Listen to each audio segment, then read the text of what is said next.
அனைவருக்கும் வணக்கம். இந்த சபையில் கொஞ்சம் ரொம்ப உஷாராக பார்த்து பேச வேண்டியிருக்கு. ஏன்னா என் நீதி அரசர்கள் அமர்ந்திருக்காங்க. ஆமாம், அது மட்டும் இல்லாமல் இங்கே அண்ணன் கருணாகரன் அவர்களும் அமர்ந்திருக்காங்க. ஆமாம், அரசியல் சார்ந்தவங்க கொஞ்சம் உஷாராக பேசணும். ஆமாம், கரெக்டாக குறிப்பிட்டார். நீதி அரசுன்னு சொல்லுங்கள், நிதி அரசுன்னு சொல்லாதீங்கன்ட்டு. ரெண்டுக்கு ரொம்ப வேறுபாடு. நீதி அரசருங்கிறது நமக்கானவங்க, தர்மத்துக்கானவங்க, நீதிக்கானவங்க. நிதி அரசுங்கிறது தெரியும் உங்களுக்கு, டோட்டலாக அப்படியே ஆப்போசிட் அவங்க. அதனால் ரொம்ப நீங்கள் கவனம் சொல்லணும். ஆமாம், நிதி அரசு நிறையா நாட்டில் நிறைஞ்சிருக்காங்க, நீதி அரசு கம்மியாக இருக்காங்க. ஆமாம், அடுத்து உண்மையிலே இப்போ இந்த இசை வெளியிட்டிருக்கு, நீங்களும் வந்து ரொம்ப சந்தோஷம். ஆமாம், நாங்களாம் செந்தில் அண்ணன், நாங்கள் அன்புச்செழியன், இமான் அண்ணாச்செல்லாம் நாங்கள் எங்கள் குடும்பம், எங்களுக்குள்ள வாழ்த்துக்கிறது எங்கள் கடமை. ஆனால் நீங்கள் உண்மையிலேயே வந்து வாழ்த்துறது எங்களுக்கு பெருமை. அப்புறம் செந்தில் அண்ணன் என்னோட படத்தில் அவர் நடிக்கலை இது வரைக்கும், இதுக்கப்புறம் நடிப்பாங்க.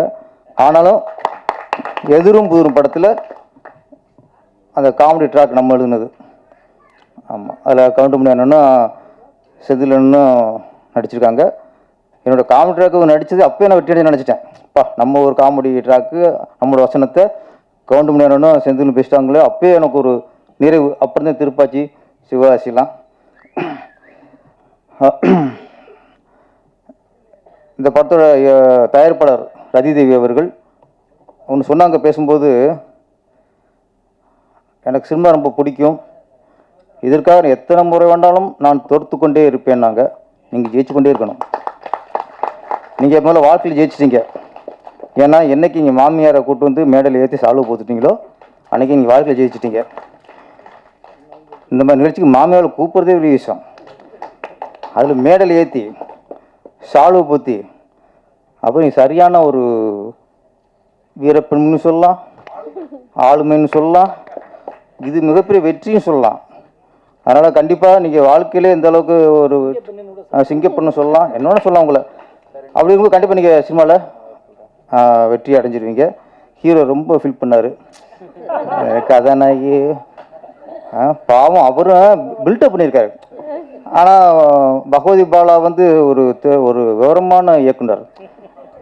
ஏன்னா ஃபஸ்ட்டே ஒன்றாவது ஹீரோ நிறுத்திட்டா ஏதோ விமர்சனம் பண்ணுவாரோ, கலர் சரியில்லை, உயரம் சரியில்லை, அவளுக்கு நான் நினச்ச மாதிரி இல்லை, இப்படிலாம் சொல்லிடுவாருன்ட்டு ஃபஸ்ட்டு 35 வயசில் ஒன்று, அப்புறம் 45 வயசில் ஒன்று, இப்படி காட்டி காட்டி கடைசியாக எதை கட்டினாலும் ஓகேன்னு சொல்கிற அளவுக்கு கொண்டு வந்துட்டு கடைசி காட்டியிருக்காரு. அவரும் ஒன்றும் சொல்ல முடியாது. ஏன்னா 30, 40, இப்போ தானே 18, 20 வயசில் காட்டுறாரு, ஓகேன்ட்டார். அதனால் அங்கேயே நம்ம இயக்குனர் விவரமான ஆளாக இருக்கார். அப்படிதான் சார் ஏமாந்தேன். ஆமாம், இதெல்லாம் ஏமாட்டாப்லையா. ஆனால் உங்கள் கண்ணுக்கு அப்படி இருக்கலாம், எங்கள் கண்ணுக்கு ஹீரோனு கலையாக இருக்குது, ரொம்ப கலையாக இருக்குது. இந்த மாப்பிள்ளை பார்ப்பாங்க, நம்மளுக்கு 20 நிமிஷத்தில் பார்ப்பாங்க. பையன் போவான், மாப்பிள்ளை பார்க்க போவான். போனால் பார்த்துட்டு பொண்ணு கொஞ்சம் உயரம் கம்மி வந்துடுவான்.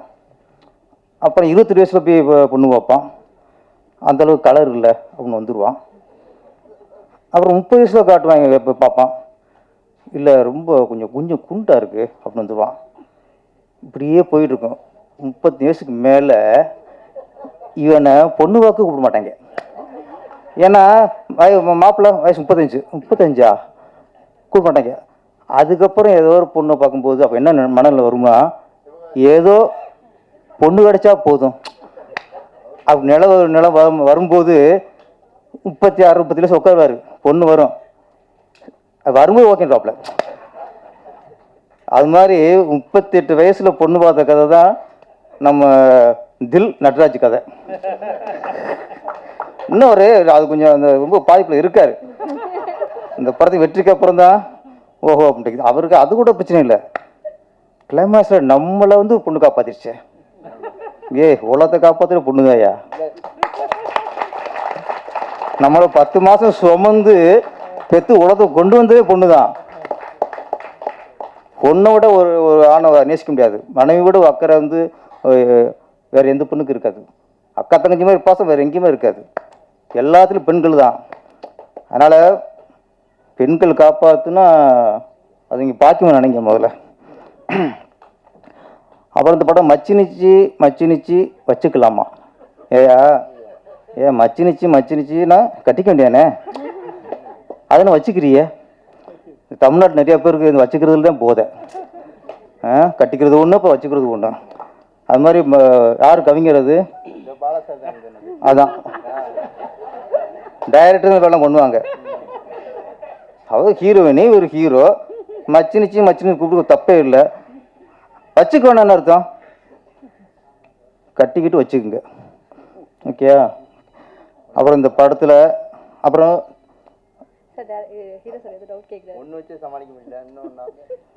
பாருங்க, அது ஒன்றே சமாளிக்க முடியலையா? ஐயோ, அதெல்லாம் பழகி போகும்ப்பா உங்களுக்கு. இங்கெல்லாம் 3 நாள்லாம் வச்சு சமாளிச்சுக்கிட்ட போய் கற்றுக்குங்க. சிவசம்போ டைட்டில். நான் சுந்தர்சிக்கு வாழ்த்து நன்றி சொல்லணும். எனக்கு அண்ணன் சொன்னார், அதான் அங்கே பெருந்தன்மை. பெரிய இயக்குனர் ஏன் வெற்றி அடைஞ்சிருக்காங்கன்னா உனக்கு கொடுத்துட்டாருங்க. ஒரு டைட்டிலையோ ஒரு கதையோ யாராவது கேட்டு உடனே கொடுக்குறாங்கன்னா அவங்க உண்மையான திறமைசன்னு அர்த்தம். ஒரு டைட்டில் தான், இதை விட்டு எனக்கு ஒன்றுமே வழி இல்லை அப்படின்னா உனக்கு ஒன்றும் இல்லைன்னு அர்த்தம். எனக்கு இந்த கதை போச்சுன்னா, சில கதையெல்லாம் நம்ம நினைக்கிற ஒன்று வரும். ஐயோ, என் கதை போச்சுன்னு உட்காந்தீங்க, வாழ்க்கை முடங்கி போயிடும். ஒன்று போனானையா நான் திங்க் பண்ண முடியும் அப்படின்னா வரும். உண்மையான கற்பனையாளன், உண்மையான திறமைசாலி ஒரு கதையிலையும் ஒரு டைட்டிலும் முடங்க மாட்டான். அதனால் சுந்தர்சிக்கு வந்து இதில் வந்து நம்ம நன்றியை சொல்லிக்கணும். இந்த சிவசம்போ அப்படிங்கிறது திருவண்ணாமலை என்னோடய படம் வந்து தெலுங்கில் ரீமேக் ஆச்சு. சரி, டப்பிங் ஆச்சு. டப்புனும் தெலுங்கில் அந்த படத்துக்கு பேர் சிவசம்போ. நல்ல ஹிட்டு. ஆமாம். இப்போ நான் கூட ஃபஸ்ட்டு ஃபோன் சொன்னாங்க, சிவசம்போ படத்துக்கு ஆடியோ வந்துருங்க சார்ன்ட்டு. நான் என்ன ஏதுன்னு விசாரிக்கல. பகவதி படா டைரக்டர் சிவசம்போ. நான் கூட ஆன்மீகம் கலந்துருக்கும் போல இருக்கு அப்படின்னு ஓகேன்ட்டேன். வெறும் பெண்ணிகமாக இருக்குது. அதுவும் பார்த்தா அந்த மச்சினிச்சு பாட்டில் அது கேமராமேனோட டேஸ்ட்டாக டைரக்டர் டேஸ்ட்டான்னு தெரியல. ஹீரோனுக்கு ஃபேஸை க்ளோஸில் கட்டின விட தொப்பில் கட்டினது அதிகம். திரும்ப சாங் கூட போட்டு பாருங்கள், அங்கங்கே தான் ஹீரோயின் முகம் தெரியுது. அப்புறம் ஃபுல்லாக இதில் வேறு பச்சைவந்தி வேறு, தொப்புள்ள பம்பரை விட்டுருக்காங்க, ஆம்லெட் போட்டிருக்காங்க. முதல்ல ஒரு பச்சைவந்தி விடுறாருங்க. அது என்ன டெஸ்ட்னு தெரியல எனக்கு. ஒரு பச்சைவந்தி விட்டு என்னென்னா தொப்புள்ள போனால் பச்சைவந்தி நிறம் மாறுதா, அந்த பொண்ணு கலர் கேட்குமா மாறுதா மாறலையா? அது மாறல.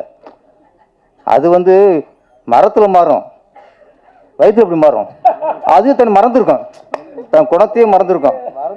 மறந்துருச்சு. அதனால் இந்த மாதிரி நிறைய விஷயங்கள்ல அதான் இந்த சிவசம்போன்னு நான் வந்து அப்படி நினச்சிருந்தேன், ஒரு ஆன்மீகம் அப்படின்ட்டு.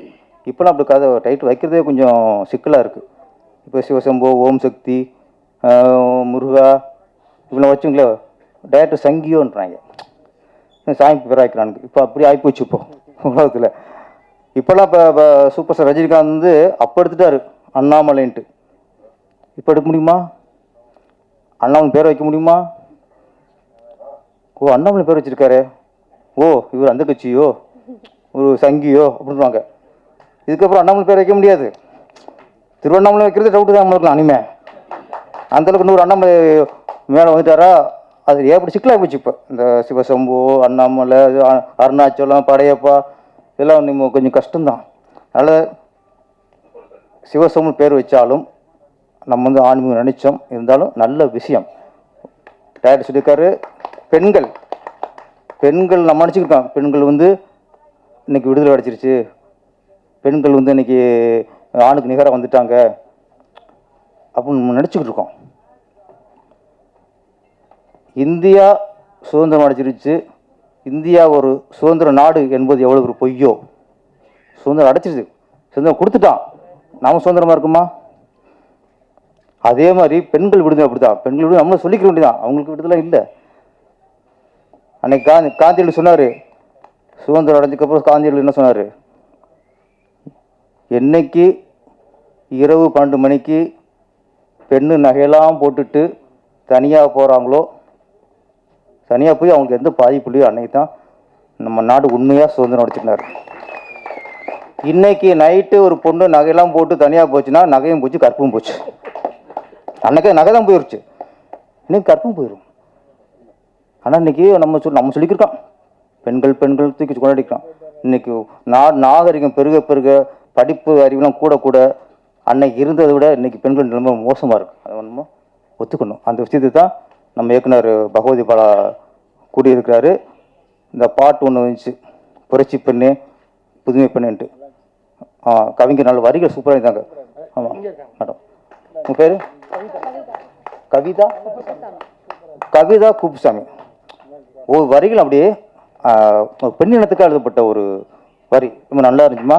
எனக்கு அந்த பாட்டை பார்க்கும்போது புதுமை பெண் இயக்குனர் இமயம் பாரதிராஜா அவர்கள் இயக்கிய புதுமை பெண் படத்தில் ஓ ஒரு தென்றல் புயலாகி வருதே, காலதேவனின் தருமை எல்லைகள் மீறுகின்றதோ ஓடார்.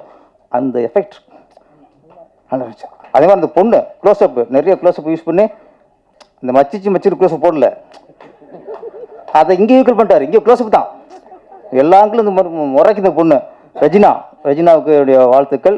இந்த படம் மிகப்பெரிய வெற்றி அடைந்து கதாநாயகன் நம்ம தில் நடராஜுக்கு அடுத்த படத்தில் இன்னும் நல்ல இளம் கதாநாயகர்கள் ஒரு மன்மதன் டைட்டில் வச்சுட்டு ஒரு படம் எடுங்க, அப்போதான் இவருக்கு திருப்தி அடைவார். பகவதி பாலா அந்த மன்மதலி 2 அப்படின்னு சொல்லிட்டு ஒரு 10-15 பொண்ணுல போட்டு படம் எடுத்து விடுங்க அப்படியே. ஆமாம் இல்லை இல்லை என்ன நினைச்சுட்டு அதை வச்சு சொல்ல வந்தது இல்லை. சரி ஓகே இருந்தாலும் பரவாயில்ல. அடி இருக்கு கல்யாணம் ஆச்சா? நைட்டு கொஞ்சம் நோட் பண்ணிக்கோமா. 35-40 ஃபீல் பண்ணியிருக்காரு, நோட் பண்ணிக்கங்க. இந்த படம் மிகப்பெரிய வெற்றி அடைய வேண்டும்.